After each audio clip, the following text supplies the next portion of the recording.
Hello, everyone. Welcome once again to my green card story. On this channel, we share the success story of those that have gone through EB2-NIW. In case you're just joining us for the first time, please visit our website, www.mygreencardstory.com. We basically help people that are filing for EB2-NIW to draft their petition cover letter or review the one that they wrote by themselves. Okay.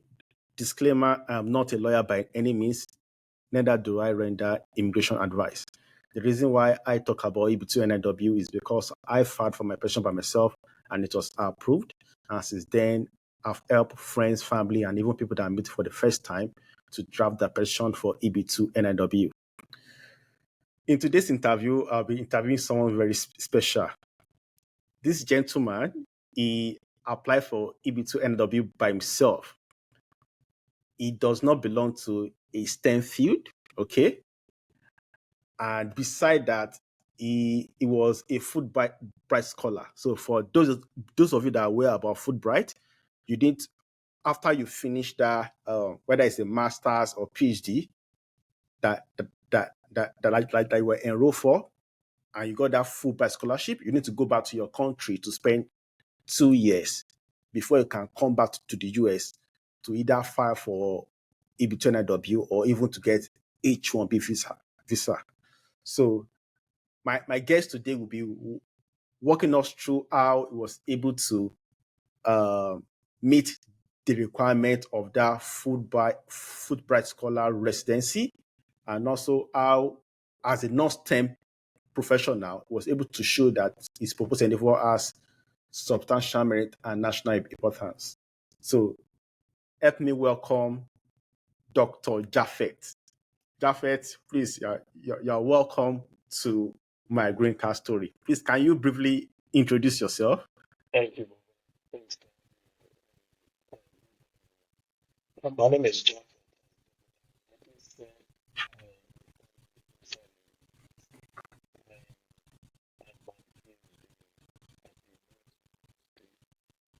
Studied linguistics. Very excited to be here. Like you said, it's then I realized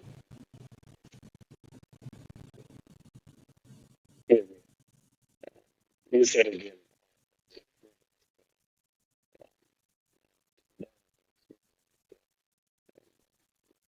Thanks for having me again. Okay, thank you so much, Japhet. So let's dive deep into this EB2 NIW filing. So I think the first thing I want to address is the Fulbright Scholar residency requirement. You know, if you have a Fulbright scholarship or you're in the US on Fulbright, you need to go back to your country to fulfill that 2-year residency. How were you able to fulfill that residency? Did you finish your PhD first before then you now went to your country to stay there for 2 years, or how exactly were you able to meet that requirement? That's a very good question, Bobo. So I'll start this way. After my Fulbright scholarship, my Fulbright program, the University of the US, I applied to another university for a PhD, and that was where I went to. So I knew there was a 2-year residency requirement, and that meant a lot. So what I did was, and let me say this first of all, the 2-year residency, fulfilling it doesn't mean you have to do it in a one-time thing. So it's a cumulative thing. So it comes, it can be an aggregate of 2 years, and it must only be done in your country of origin. So mine was Nigeria.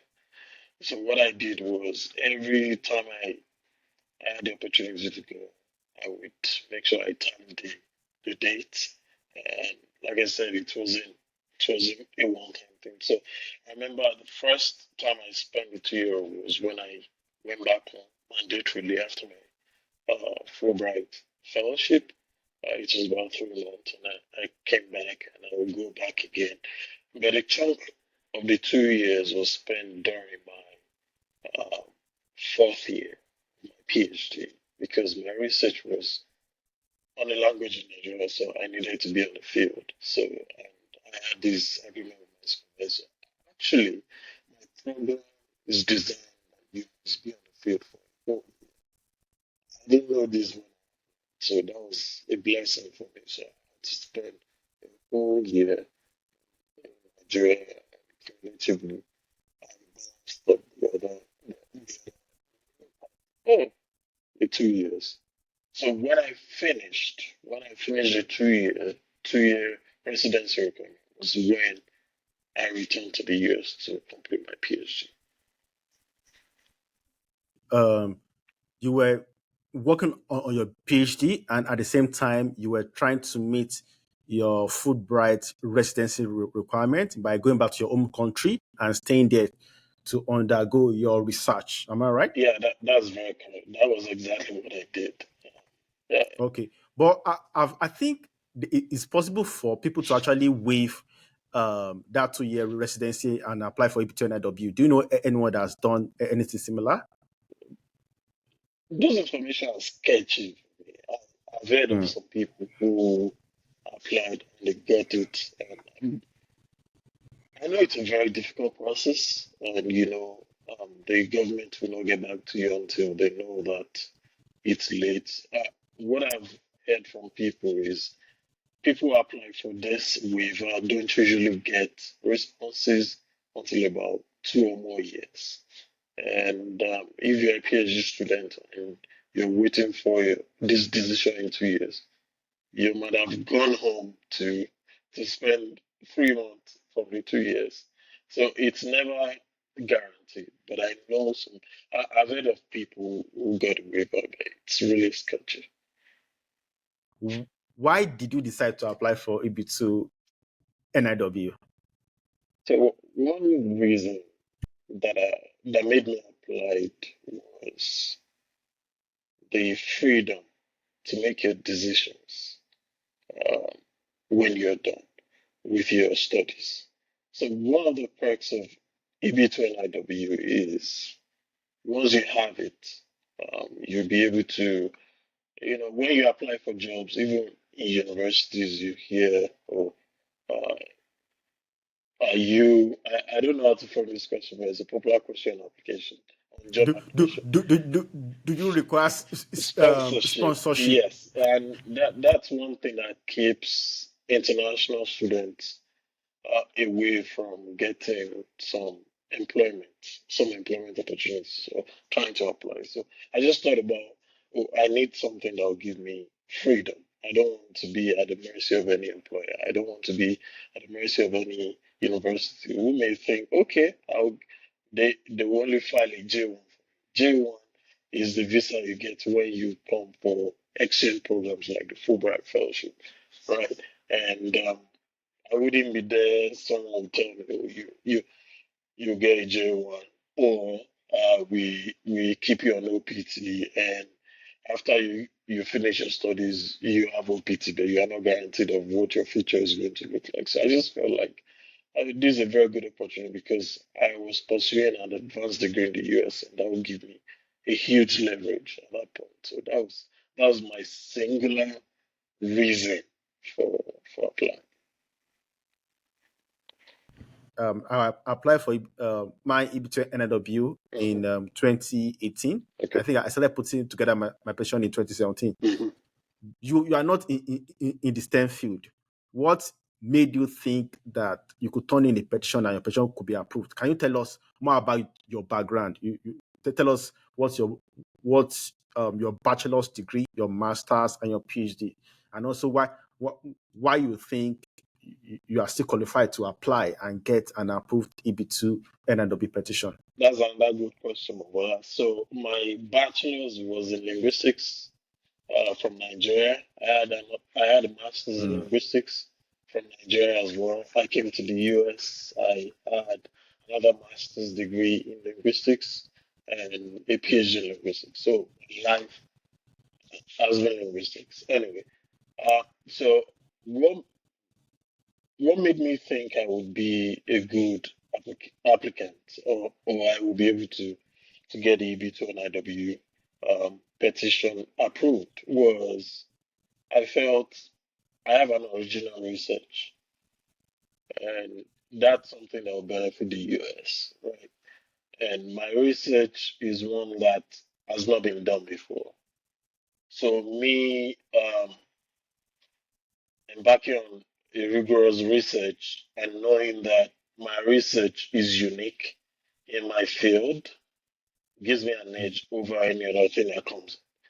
Another thing was in my field of linguistics, the science behind it is sought after in the US.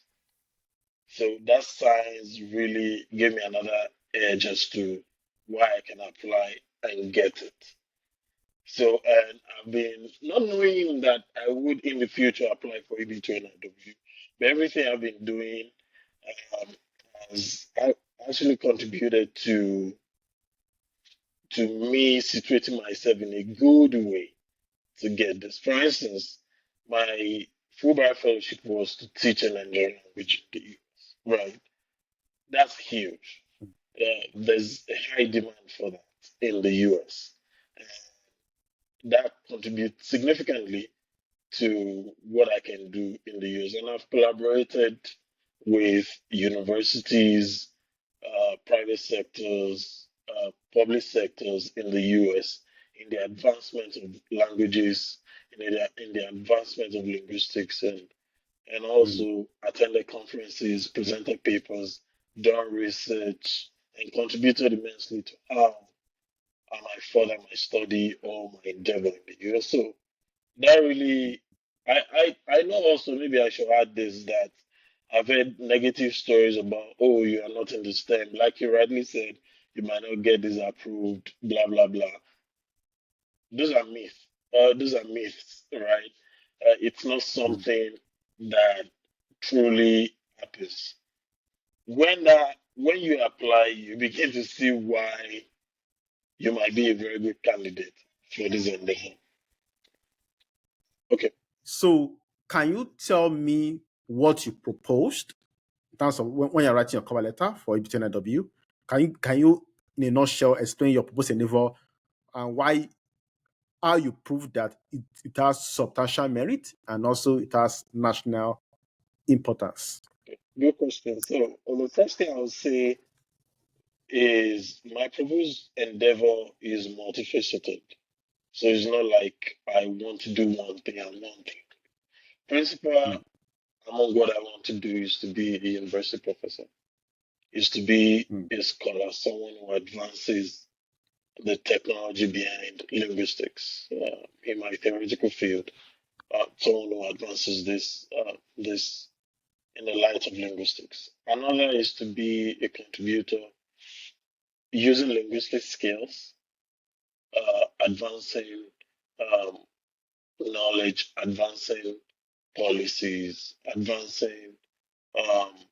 advancing governmental decisions as it relates to linguistics. So I wasn't uh, so fixated on only academics. I could do anything. And as you know, your skill in academia is transferable to wherever you want to take it to. So the principle among what I did, like I mentioned earlier, was to be a professor, contribute to think tanks, contribute to university departments, organizations, and to make sure that linguistics is advanced, especially African linguistics. How are you able to show that it has substantial international importance? Yes. So my research, like I said, is unique. Right? Research is unique, and the theoretical backing to my research is one area that the US is lagging behind.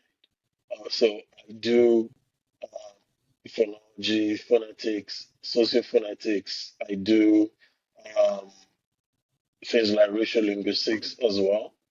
And I try to show the importance of my field by citing examples. And actually, there are studies that have proven that my aspect of linguistics in African linguistics, phonology, using tone system like prosodies, is something that needs further advancement in the US.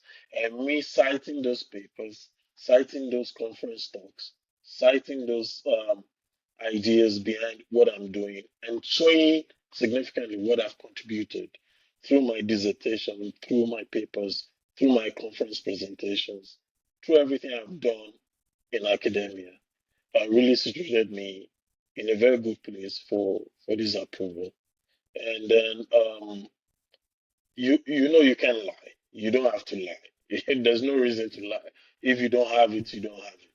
So proving that significantly really demanded me going back to what I've done that I did not pay attention to that would be important for my petition or to my petition.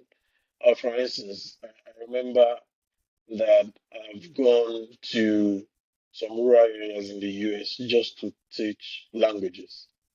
I did Mm. it as a volunteer position or volunteerism. I didn't know it would be important. And me showing that, citing that as part of the example, or as one of the examples that would be needed for this petition, really supported my petition. And this really situated me as, oh, this is beneficial to the US because of the skills I've had, that I still have, the skills I've shown, and I've shown these skills and other necessary information. So yeah.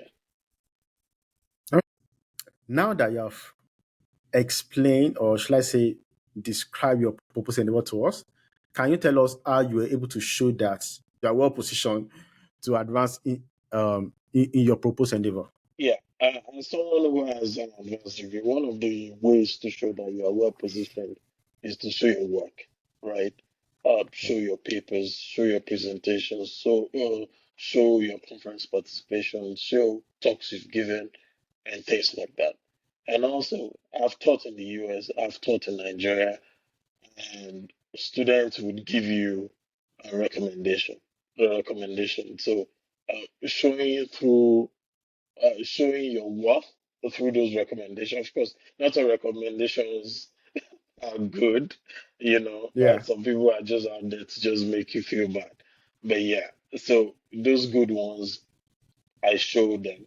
One way I should mention one way that I showed that I'm well positioned was to Mm. cite away from academia, was to share the works I've done with some universities in the US in linguistics, right? Mm. This is an applied linguistic work.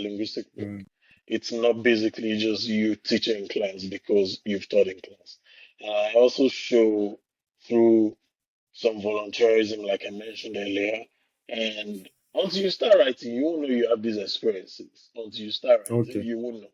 So, me bringing those and also showing through recommendation letters, right, from these people and email clips that they lauded my works. They said, "Oh, this guy is really fantastic. He helped us move this project forward." Those are the kind of things you need. And in my opinion, it's easier said than done. Just saying that my research is this, my research is that, but not showing that you've actually used this research in the real world. So me citing, me showing, me exemplifying that my research has really done so and so in the outside, away from the academia, really show that I'm well positioned um, for this Okay. petition being granted. W- when you were talking about how you show that you're well positioned to advance your post endeavor, you mentioned few of the supporting documents that you attach, Yeah. like emails from fellow researchers Mhm. and also recommendation Letters. letters. Yeah. Beside that, can you give us at least 5 or 7 key supporting documents that you attach to your application packet for your EB2 NIW? Good. So some of the volunteerism I've done, I got letters of recommendation after completing them. That'll be one. Another one was of course, your educational certificate, your scholarly works, your certificate, and things like that. Another thing was appointment letters that really showed these were not volunteerism, these were contract positions, right? That was another part of it that I showed. Another thing was recommendation letters from teaching, right?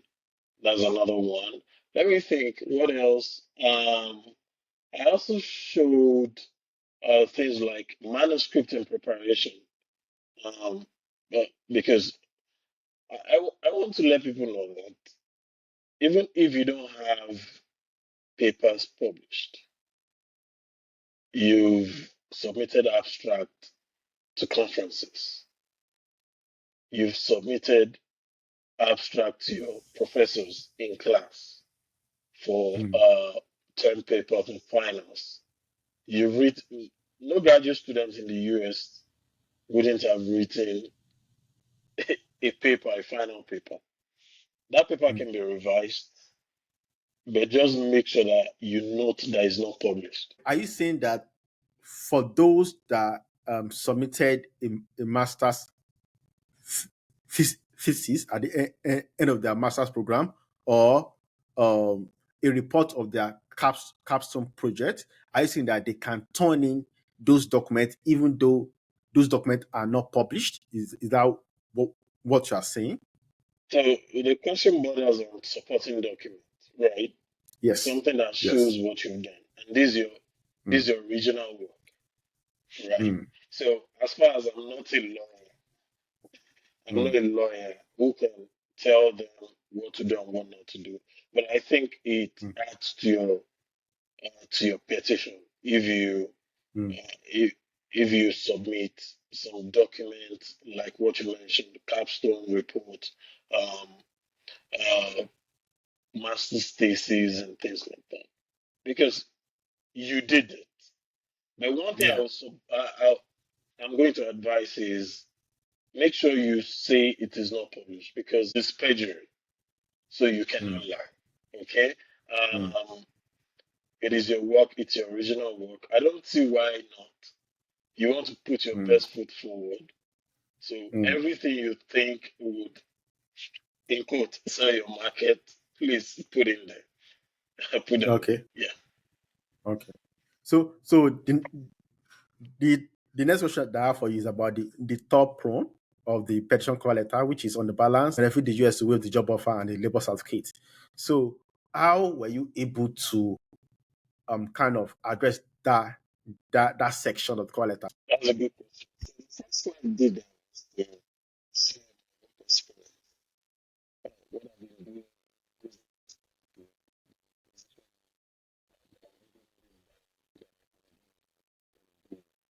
and the first one was bringing uh, the competency level of the position to this field. Some of them wrote recommendation letters for me. And I clicked some part of the recommendation letter to prove that this was what this person said because of the work I did. Another thing was I showed my leadership experience, um, leadership and volunteering and technical skills that I have. One, I've been president of societies. I've, like I said earlier, I've volunteered and I've contributed technically to some decisions, to some policy drafts and things like that. I brought some of those to show that on a balance. I, Another thing, the last part of showing that was my accomplishment as a scholar, as a volunteer, as a contractor. Uh, where I've done, for instance, I showed where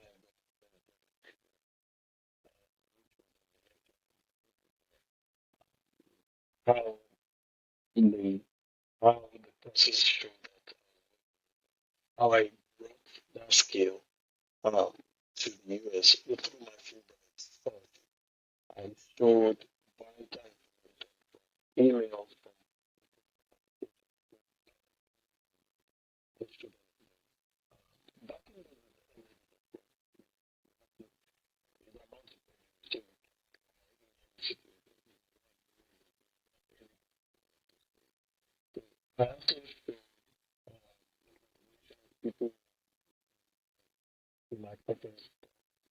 marginalized female applicants were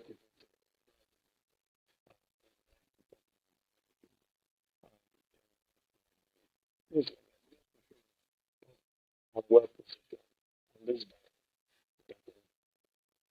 And the last part I showed was taking out while your recommendation letter is a standard component of it, you also want to reflect a key part of it. You know, so how did I do that? The recommendation letter is a key part of your application package, showing that on the balance I'm well positioned to get what I applied for. I took some sections of my recommendation letters. I said what the recommenders have said, or what these referees have said about me. I clipped them, I showed them in my petition, and referred to them as exhibit. So while you have to be methodical with your application, you also have to, you don't want to shortchange yourself. You want to make sure you say the best and the most relevant things about yourself. I showed, for instance, someone said, if I wasn't part of a particular fellowship I got, they wouldn't know the kind of experience I bring to the US. That's key. So me saying that in my petition, the list is not exhaustive. You can just make sure. Maybe at this point I can say I can give you the timeline of me putting together my petition. So well, so I was in Nigeria, like I said, finishing up my doctoral field work and dissertation writing. I knew that once I get to the US, I'll be ready to apply for put in my application for EB2-NIW. So I started putting my documents together. The first step was to check all my emails, my inbox. I mapped out my journey in life. Okay, what was I doing after my NYC? What was I doing during my master's? What could contribute to what I've done? And people right now have good steps to follow because you can strategically position yourself to get experience. We didn't know that something like this existed. So what did I do? I started. So I didn't figure that all the things I've been doing actually aligned with this endeavor that I'm going to put together. So I went through my emails. I went through my Fulbright application, the interview processes, the emails I got from people, recommendation letters that were in my folder that were not digital. I took all of them, I digitized them. And I started writing. I did my research first. Was this application about? What am I going to need? And I spoke with people who have done it before because you don't want to assume you know everything. So I spoke with people who have put in their petition. Some got it, some did not. I asked why they didn't get it, so I learned from that. And I started putting together my application, my document. And after I've done that, I shared with friends who could proofread. I just not necessarily someone who has applied before, but someone who could check my grammar, who could check the flow of the essay and things like that. And someone who could add to. So it took me approximately 4 months. Okay. And when did you turn in your petition? Month and year. Yeah, I turned in my petition in September 2022. And when was your petition approved, or did you get the RFE? I didn't get an RFE. That was a beautiful part of the story. I didn't get an RFE. I actually got my petition approved on the day of my defense, doctoral defense. That was in March 2023. Yeah. So it took about About 150 Six, something days. 6 to 7 months. Just 5 to 6 months, I would say. Okay. 5 to 6 months. Okay. Wow. That's good. Yeah. Mr. Japhet, thank you so much. So I wanted to close with one word of advice for people that are not in the STEM field that are trying to apply for EB2-NIW. What advice would you give them? Okay. The advice is do not, I'll say it slowly, do not self-feed yourself. Everything you think you to put you in a very good position. Put everything. Don't doubt yourself. Just put your petition together. Make sure it's properly written. Make sure everything is good. Your experiences are shown. And then just turn it in prayerfully too. I dare say you can't do anything without God. So make sure you prayerfully submit and do it. There's nothing stopping you about, another best friend. Okay. Thank you so much, Dr. Japhet. Even though I'll be calling you Mr. Japhet has a PhD in linguistics. It's not easy. So thank you so much for agreeing to come on this interview, because people have been asking me, bring someone that's not in the STEM field. And today, I finally brought someone. I think I've recorded like 2 other people that are not in the STEM field. But thank you so much. So for those watching us, please subscribe to this channel. If you're interested to know more about EB2-NIW, want to know if you're eligible, or you need help with writing your petition cover letter, please go to our website, www.mygreencardstory.com.